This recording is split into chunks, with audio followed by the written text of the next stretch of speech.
গেছি, মিটিং করতে দেবে না, চেয়ার পাততে দেয়নি, পালিয়ে গেছে। দেখুন না কোথায় কোথায় কোথায় তৃণমূল। দাদা বরাবরই ভোট করাবো, মমতা জেনে রাখো, ভোট হবে। তোমার পুলিশ তোমাকে বাঁচাতে পারবে। রীতিমান গেছে, ওসি কেশপুরও যাবে।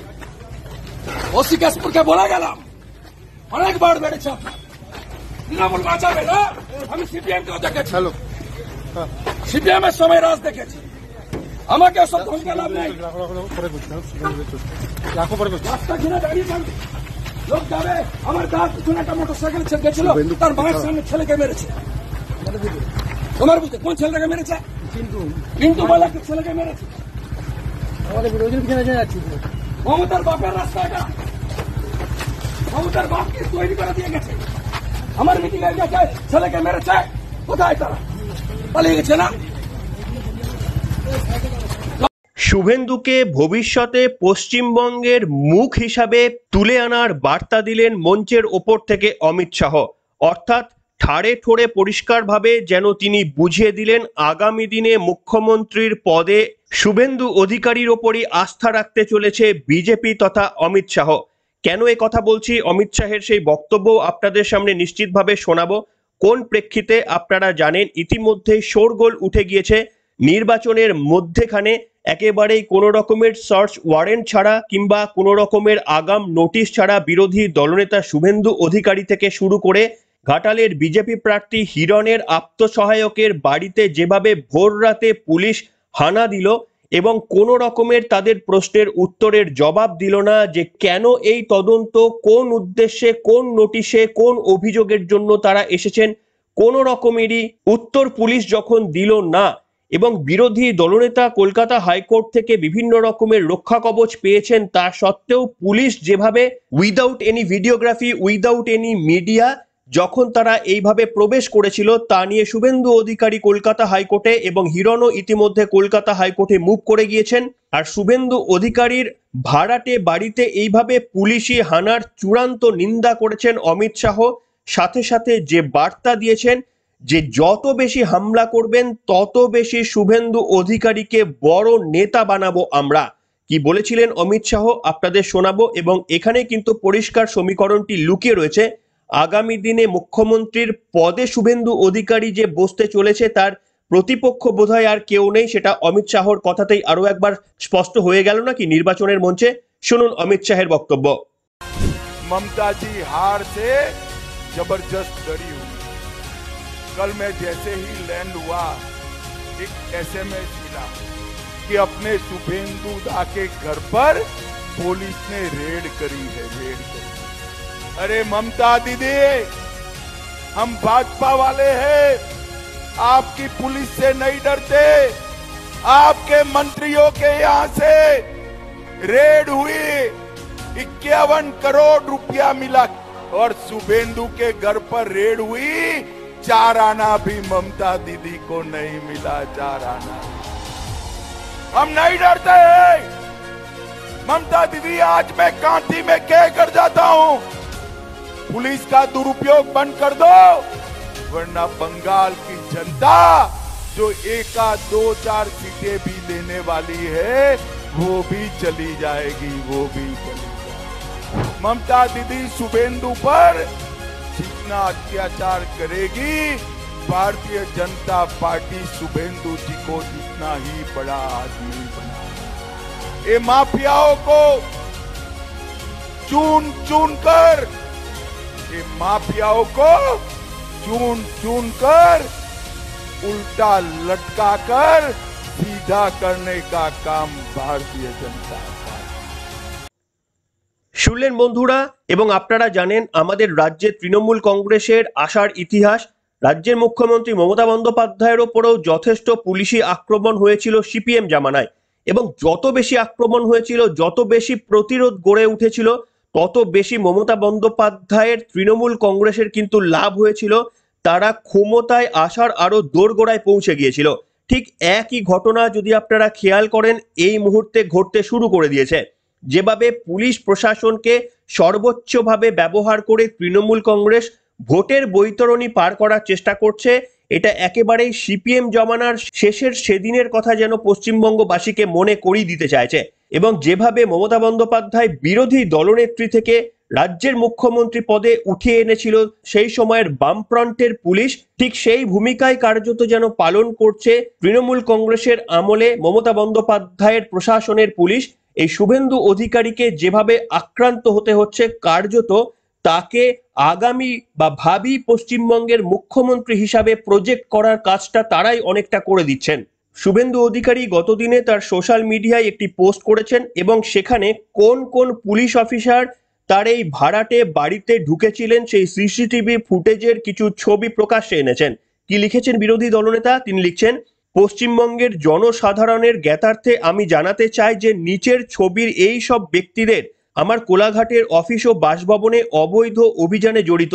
মমতা ব্যানার্জির নির্দেশে কোনো রকমের ওয়ারেন্ট ছাড়াই আমার অনুপস্থিতিতে পুলিশের এই পদক্ষেপ অনৈতিক এবং অগণতান্ত্রিক। পশ্চিমবঙ্গের মানুষ এই সব পুলিশ কর্মীদের চিনে রাখুন। এরা পশ্চিমবঙ্গের করদাতাদের টাকায় বেতন পান, কিন্তু তৃণমূলের পার্টির প্রতি আনুগত্য প্রমাণ করতে সর্বদাই তৎপর থাকেন। তৃণমূল নেতৃত্বের পদলেহন করাই যেন ম্যানুয়ালে পড়েছেন। যাই হোক, বিরোধী দলনেতা তার বক্তব্য সোশ্যাল মিডিয়ায় কি লিখেছেন সেটা আপনাদের পড়ে শোনালাম। তবে আপনাদের দেখাতে চাইব, রাজ্য সরকার যখন একদিকে বিরোধী দলদের এইভাবে আক্রমণ করে ভোটের বৈতরণী পার করার চেষ্টা করছে, তখন কলকাতা হাইকোর্টের তরফ থেকে 5 লক্ষ ওবিসি সংরক্ষণকে বাতিল করে যে ঐতিহাসিক সিদ্ধান্ত নেওয়া হয়েছে, তা কার্যত তৃণমূল কংগ্রেসকে যথেষ্টই চাপে রাখবে নির্বাচনের আগে। এবং দেখুন, আপনি ক্ষমতার অপব্যবহার করে কোনো একটি অনৈতিক কাজ বা প্রপার পদ্ধতিতে কাজ যদি না করে থাকেন, তাহলে একদিন, দুদিন, 1 বছর, 2 বছর, 10 বছর চলে যাবে, কিন্তু সেটা অনন্তকাল চলতে পারে না। যে গণতান্ত্রিক দেশে আইনের শাসন রয়েছে সেখানে চলতে পারে না। তাই এখনো পর্যন্ত বা আজও যারা অনৈতিকভাবে সুযোগ সুবিধা পাচ্ছেন শুধুমাত্রই শাসক দলের ঘনিষ্ঠ হিসাবে, তাদের কিন্তু এই সুযোগ সুবিধাগুলো একদিন চলে যাবে। ঠিক যেমন ভাবে 26,000 চাকরির বাতিলের সিদ্ধান্ত নেওয়া হয়েছিল, যদিও সেটা এখন স্থগিতাদেশে রয়েছে, এবং ঠিক একইভাবে এই 5 লক্ষ ওবিসি পোস্ট সেটাও কিন্তু বাতিল হয়ে গেল। রাজ্যের মুখ্যমন্ত্রী মমতা বন্দ্যোপাধ্যায় হুঁশিয়ারি দিয়েছেন সুপ্রিম কোর্টে যাবেন, এবং সুপ্রিম কোর্টে তাদের বড় বড় লয়ার রয়েছেন যাদের পারিশ্রমিক আমাদের করের টাকা থেকে মেটানো হবে, অথচ আমরা নিশ্চিতভাবে চাই না এই অনৈতিক কাজগুলোকে সমর্থন করতে। আপনাদের গত পর্বেই শুনিয়েছিলাম মমতা বন্দ্যোপাধ্যায় মারাত্মকভাবে এটার বিরোধিতা করেছিলেন। কি বলেছিলেন তিনি সেটা শোনাবো, এবং একই মঞ্চ থেকে মুখ্যমন্ত্রী মমতা বন্দ্যোপাধ্যায় আবার কোর্টের অন্য একটি রায়কে প্রশংসা করছেন। কোন সেই রায় সেটাও শোনাবো। আগে শুনুন মুখ্যমন্ত্রীর একটা ছোট্ট বক্তব্য। এই 5 লক্ষ ওবিসি রিজার্ভেশন বাতিল হওয়ার পর মুখ্যমন্ত্রী বিরোধিতা করে কি বলেছিলেন সেটা শোনাই। প্ল্যান সি আজকে একজনকে দিয়ে ওবিসি রিজার্ভেশনের নামে একদল রেখে দিয়েছে, একদল বাদ দিয়েছে। হিন্দুদের রেখে দিয়েছে, মুসলিমদের বাদ দিয়েছে, হিন্দুদেরও সবাইকে রাখেনি। তুমি দেখবার কে? তুমি সার্ভে করেছো, দেখেছো কমিশন কোনটা করা উচিত কোনটা না করা উচিত? আমরা 1 বছর খেটে খুঁটে তারপরে করেছিলাম। তুমি গভর্নমেন্ট চালাবে না তুমি কোর্ট চালাবে, কোনটা চালাবে ঠিক করে নাও। মানুষের সরকার তোমরা বলে দাও যে রাজ্যের দরকার নেই, সরকারের দরকার নেই, আমরাই চালাবো, তোমরা সরকার চালাও। শুনলেন বন্ধুরা মমতা বন্দ্যোপাধ্যায়ের বক্তব্য। তিনি কলকাতা হাইকোর্টের রায় মানি না বলে একেবারেই মঞ্চের ওপর থেকে বলেছিলেন, কিন্তু বক্তব্য হচ্ছে যে মঞ্চের ওপর থেকে একদিকে তিনি বিচারপতিদের তাদের রায়কে কটাক্ষ করার চেষ্টা করছেন, সেই মুখ্যমন্ত্রী মমতা বন্দ্যোপাধ্যায় আবার পরক্ষণে কলকাতা হাইকোর্টের অপর একটি রায়কে স্বাগত জানাচ্ছেন। কি সেই রায়?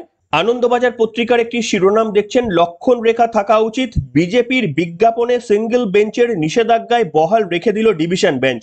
আপনাদের ছোট করে বলি কি হয়েছিল না, বিজেপির তরফ থেকে যে রাজনৈতিক বিজ্ঞাপনী প্রচার করা হয়েছিল তার মধ্যে 2টি শব্দ লেখা ছিল যা নিয়ে তৃণমূল কংগ্রেস আপত্তি জানিয়েছিল। একটি হচ্ছে দুর্নীতির মূল মানেই তৃণমূল, এই কথাটি লেখা ছিল, আর একটা কথা লেখা ছিল সনাতন বিরোধী তৃণমূল। এই দুটো স্লোগান লেখা ছিল যা নিয়ে আপত্তি তুলেছিল তৃণমূল কংগ্রেস। কলকাতা হাইকোর্টের সিঙ্গেল বেঞ্চে গিয়েছিলেন, সেখান থেকে রায় তৃণমূলের পক্ষে আসে।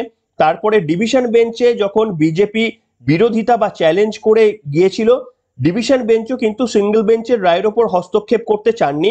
বলেছেন যদি আপনারা চান সিঙ্গেল বেঞ্চের কাছে পুনর্বিবেচনার জন্য আর্জি জানাতে পারেন। আর এই রায়কেই নিজের জয় হিসাবে দেখতে চাইছেন মুখ্যমন্ত্রী মমতা বন্দ্যোপাধ্যায়। তিনি বলছেন যে রায় তো আমার পকেটে এসে গেছে, এবার কি খেলা খেলতে হয় সেটা আমি করব, এবং তিনি মানহানির মামলা করবেন এবং 1000 কোটি টাকা দাবি করবেন বলেও জানিয়েছেন মুখ্যমন্ত্রী মঞ্চের ওপর থেকে। কি বলেছিলেন তিনি শোনাই আপনাদের। একদিনের জন্য 5 বছরে থাকবে বলে, 5 বছর চুরি করবে বলে, 5 বছর করে খাবে বলে, একটা কাঁচা রাজনীতির জন্য দেখলেন আপনারা সংবাদপত্রে কি ধরনের বিজ্ঞাপন দেওয়া হলো। কোর্টের রায় বলে দিয়েছে এর থেকে নিম্নমানের আর কিছু হতে পারে না, এটা অন্যায়, এটা অন্যায়, এটা অন্যায়, এই ধরনের বিজ্ঞাপন করা যাবে না। আর যারা করেছে আমি তাদের বিরুদ্ধে আমি ব্যক্তিগতভাবে ডিফামেশন করব। তার কারণ একটা এভিডেন্স দিয়ে প্রমাণ করতে হবে আমি 1 পয়সাও কারো খেয়েছি। প্রমাণ না করতে পারলে তাকে আমাকে 1000 কোটি টাকা দিতে হবে, আমি জনগণকে দিয়ে দেবো।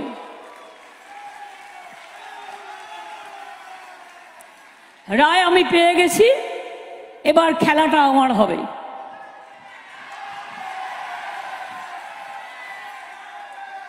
আরে ও তো আমি আসবো লাস্টে, টাইম বেশি নেই। কি বলছে বাবুরা? আপনাদের দুটি মন্তব্য শোনালাম মুখ্যমন্ত্রী মমতা বন্দ্যোপাধ্যায়ের। একটি মন্তব্যে মুখ্যমন্ত্রী বলছেন আমি কলকাতা হাইকোর্টের রায় মানি না, আর একটা রায়ে তিনি উচ্ছ্বাসিত। তিনি বলছেন রায় আমার কাছে এসে গেছে, এবার কি করতে হয় আমি দেখব, 1000 কোটি টাকার ডিফরমেশন করব। অর্থাৎ একটি রায়কে তিনি মানেন না, আর একটি রায়কে তিনি একেবারে আঁকড়ে ধরছেন তার পছন্দ হয়েছে বলে। আসলে যেখানে আইনের শাসন চলে সেখানে বোধহয় এরকমটা করা যায় না। আমি রায় মানি না একথা বলতে পারি না, আমার রায় পছন্দ না হলে আমি উচ্চতর আদালতে যেতে পারি। আর যতদিন না উচ্চতর আদালত নতুন কোনো নির্দেশ দিচ্ছেন ততদিন কিন্তু যে রায় এসেছে সেটাকেই মেনে চলতে হয়। তাই আমি রায় মানি না একথা বলা যায় না। রাজ্যের মাননীয় মুখ্যমন্ত্রী প্রশাসনিক প্রধান, তাকে নিশ্চিতভাবে বুঝিয়ে বলার প্রয়োজন হয় না। কিন্তু তিনি যে কলকাতা হাইকোর্টের উপর বিভিন্ন রকমের বিরূপ মন্তব্য করেছেন, বিগত রাজনৈতিক জনসভাগুলি থেকে বিভিন্ন রকমের মন্তব্য করেছেন, সেই কলকাতা হাইকোর্টের কোনো রায় পছন্দ হয়ে গেলে তিনি উচ্ছ্বাসিত হয়ে যাচ্ছেন এবং কোনো রায় পছন্দ না হলে সরাসরি আক্রমণ করছেন। এটা যদি রাজ্যের প্রশাসনিক প্রধান মঞ্চের ওপর থেকে এমন করেন তাহলে সাধারণ মানুষ কি শিক্ষা পাবেন, আর তাদেরই কর্মী সমর্থকরা কি শিক্ষা পাবেন সেটা কিন্তু পরিষ্কার। যে কলকাতা হাইকোর্ট আপনাকে ন্যায় এনে দিচ্ছে, যে বিজেপি একটা ভুল বিজ্ঞাপন দিয়েছে বা অনৈতিক বিজ্ঞাপন দিয়েছে বলে আপনি দাবি করেছিলেন, যে কলকাতা হাইকোর্ট আপনাদের দাবিকে মান্যতা দিয়ে আপনাদের ন্যায় জাস্টিস দিচ্ছেন, সেই কলকাতা হাইকোর্ট সেই ইনস্টিটিউশনের বিরুদ্ধে কথা বলা যেতে পারে? কলকাতা হাইকোর্ট কোনো একটা বিচারপতি বা দুটো বিচারপতি নয়, কলকাতা হাইকোর্ট একটা ইনস্টিটিউশন। কোনো একজন বিচারপতির রায় আসলে কলকাতা হাইকোর্টের রায়। তাই আপনি কলকাতা হাইকোর্টের একটি রায়কে পছন্দ হলে উচ্ছ্বাসিত প্রকাশ করতে পারেন, আর একটা রায় পছন্দ না হলে বলতে পারেন কি আমি রায় মানি না। এটা কিন্তু একেবারেই প্রশাসনিক প্রধান হিসেবে রাজ্যের মুখ্যমন্ত্রী মমতা বন্দ্যোপাধ্যায়ের মুখ থেকে বড়ই বেমানান। কিন্তু আমরা তো অভ্যস্ত হয়ে গিয়েছি এই ধরনের শব্দবন্ধে, আমরা তো এই ধরনের কালচারই বহন করে নিয়ে যাচ্ছি এবং আমাদের কোনো ইনস্টিটিউশন বাধা দিচ্ছে না আমাদের রাজনৈতিকবিদদের এই ধরনের বক্তব্য বলা থেকে বিরত করতে। সেই কারণেই বোধহয় দিনের পর দিন এগুলো বাড়তেই থাকছে। তবে সে যাই হোক, রাজ্যের মুখ্যমন্ত্রী মমতা বন্দ্যোপাধ্যায় তার রাজনৈতিক লড়াই লড়ছেন, বিরোধী দলনেতা শুভেন্দু অধিকারীও তার রাজনৈতিক লড়াই লড়ছেন। এই মুহূর্তে দুজনেরই রাজনৈতিক লড়াই বেশ কঠিন। শুভেন্দু অধিকারীর কঠিন তার কারণ প্রশাসনিক ক্ষমতা প্রয়োগ করে বিভিন্ন রকমের তাকে বাধা দেওয়ার চেষ্টা করা হচ্ছে। অন্যদিকে রাজ্যের মুখ্যমন্ত্রী তার বিগত দিনের নেওয়া সিদ্ধান্তগুলো ক্রমশ প্রকাশ্যে চলে আসছে, জনসাধারণের কাছে চলে আসছে যে তাদের সরকার কিভাবে অ্যাপিসমেন্টের পলিটিক্স করে সাধারণ মানুষকে বঞ্চিত করেছেন। তাই দুজনেই কিন্তু রাজনৈতিক লড়াই করছেন। কে জিতবেন সেটা পরিষ্কার। যিনি সততার পথে রয়েছেন, যিনি সত্যি সত্যি অ্যাডভার্টাইজমেন্টের মাধ্যমে সততার পথ নয়, যিনি রিয়েলিটিতে সত্যের পথে রয়েছেন, জয় তারই নিশ্চিত। আপনারাই লিখে জানান কোন ব্যক্তি সততার পথে রয়েছে এই মুহূর্তে, শুভেন্দু অধিকারী নাকি মমতা বন্দ্যোপাধ্যায়? কার জয় পশ্চিমবঙ্গে নিশ্চিত আগামী দিনে? আপনারাই লিখে জানান। আর অমিত শাহ কি প্রেডিক্ট করে দিয়ে গেলেন যে আগামী দিনের ভাবি মুখ্যমন্ত্রী শুভেন্দু অধিকারী? সেই মন্তব্য লিখতে পারেন। এখনকার মতো এখানে শেষ করলাম।